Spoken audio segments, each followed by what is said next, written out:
The Turkish Cultural Foundation was a sponsor of both the film and the screening in New York. Our news team was on hand for the screening. Here are some highlights from the event. Recently, filmmaker Victoria Barrett hosted a screening of her new film, A Journey of Faith, at the Lighthouse Theater in New York. The film traces events in the Bible to their origins in ancient Turkey. Here are some scenes from A Journey of Faith. Today, millions of worshipers gather in churches all over the world. Yet, for many, there is a land forgotten, where East and West contend forever, and worship and war have carved the history of a faith. Discover this story by land, by sea, by air, as I travel through this land on my journey of faith.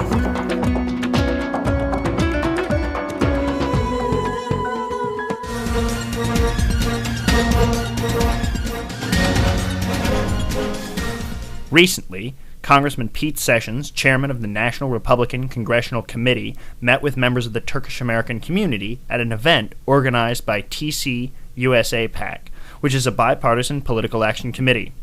Here are some scenes from the event, which was to encourage Turkish Americans to be more politically active. You have your own ideas about your country, you're Americans.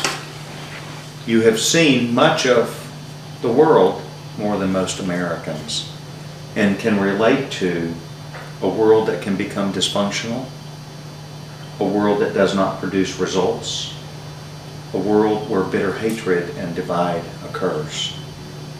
You've been a part and seen a world that also, from your perspective of being from Turkey, a very large economy.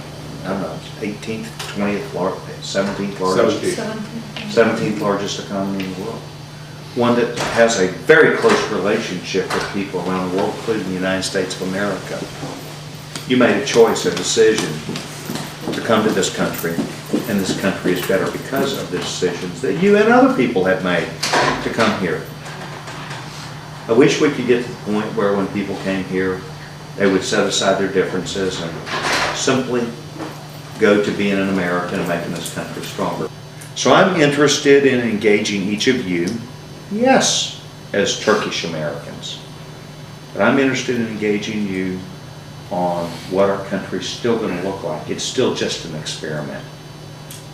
I am interested in developing a closer relationship with you, not only to where every single Turkish American would strongly identify with the Republican Party, but I'm also interested in working with you on candidates, candidate training, identifying those young people, just like you. Very, very young people. Yeah. You know, one of the things that I think would help to bring Turkish Americans into the Republican Party, those Republican members who, let's say, co-signed the Armenian Genocide Resolution. Everyone understands why they co-signed, because of the intense pressure that they get from their Armenian American constituents. But if they would join the Turkish caucus to show, look, we're here to try to bridge the differences that we hear the Armenian Americans, we hear the Turkish Americans, but they're all Americans. They can. Good point. That would help diffuse some of it. Yes, and bring people together rather than dividing people. And this is, again, I think for the Turkish American community, you don't hear the hatred. They want to build bridges, and but there is discrimination right now. And I think under your leadership, if like Kevin and Dana, if they could become members of the Turkish caucus, and they can still retain their positions, but it shows that they're willing to hear the other perspectives. Okay? Let's build bridges, not walls. Let's not go back and do something. This is very proactive, Bill, you talked about. That's very, very bad. But to go back and dissect history is a bad deal also. For more on President Obama's visit to Turkey and other recent news, we're joined by Lydia Borland and Bruce Fine.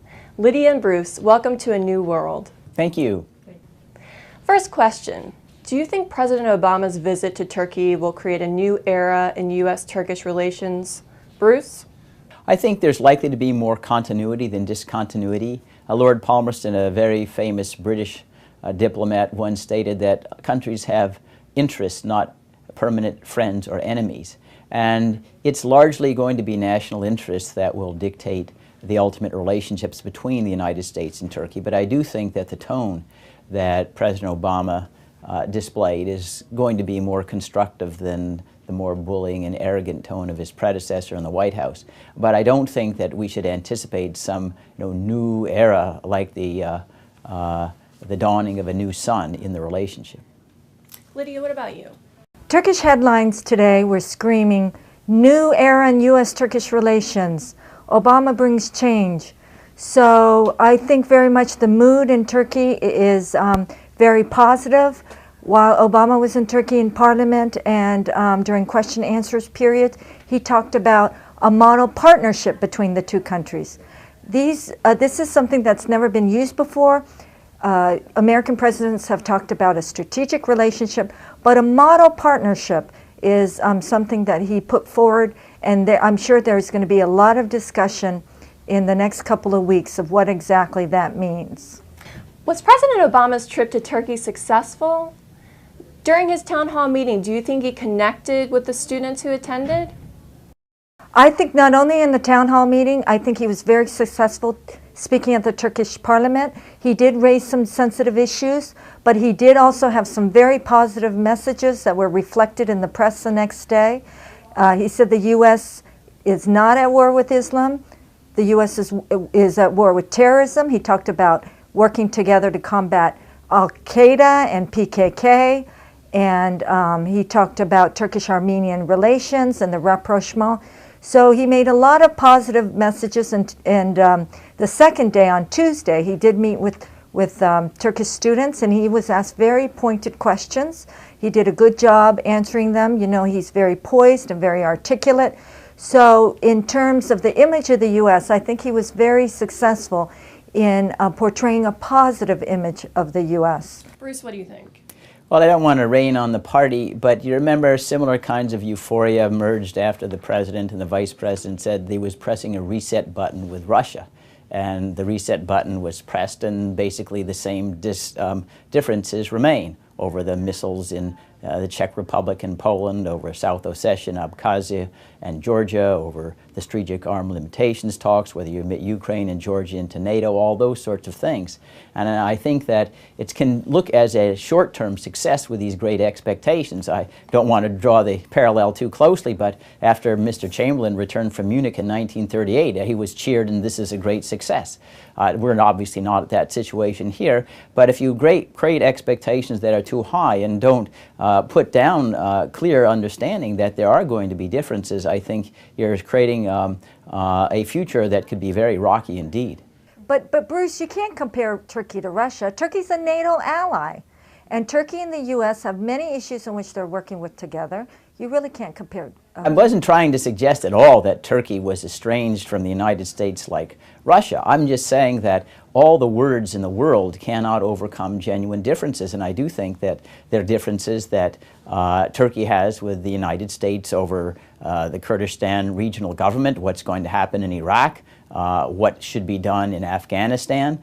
These are genuine things, and obviously Iran is another issue that the two have some tension. What kind of economic relations there may be between the two. What about Nagorno-Karabakh? I don't want to say that these are insoluble, and these are differences that are routine between friends. But to suggest that now we've come to harmony and we can expect love sessions each time there's engagement, I think is going to set expectations that are going to be crushed. President Obama made a point of expressing his support for Turkey's admission into the European Union, despite the opposition of a number of European countries. What do you see as the outcome regarding the EU accession?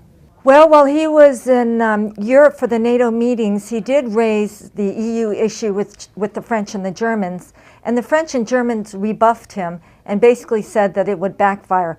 But remember that it was the Bush administration also that pushed Europe on making Turkey a candidate country. And although they protested, at the end they made Turkey a candidate country, and it wouldn't have happened without U.S. intervention. So although the Europeans complain about U.S. intervention, it does have an impact, I really do believe. But there's a fine line between being effective and backfiring, and it's very important to find that balance. Right now, I think the Europeans are more open to President Obama than they were to President Bush.